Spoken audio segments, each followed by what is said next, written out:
রাত 9:30 দুবাইয়ের smart city Marina পেনিকলের tiger টাওয়ারের সাথে এমন কিছু ঘটলো যার জন্য কেউ প্রস্তুত ছিল না।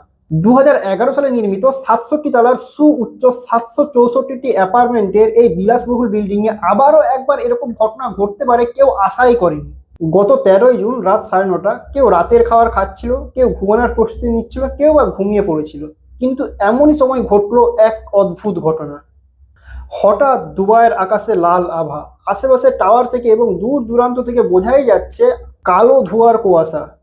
তখনই বিল্ডিং এ ফায়ার ফাইটার এবং সিভিল সেফটি ফাইটাররা অ্যাক্টিভ। বুঝতে বাকি রইল না এই টাওয়ারটি আবারও একবার অগ্নিকাণ্ডের শিকার হয়েছে। এমন সময় দ্রুত সব মানুষকে বের করার জন্য একমাত্র আশা লিফট, সেটাও কাজ করছে না। শেষ আশা সিঁড়ি বয়ে নামছেন বহু মানুষ। একজন 60 বছরের বৃদ্ধ 30 তালা সিঁড়ি বয়ে নেমেছেন। একজন মা তার দুগ্ধপোষ্য শিশুকে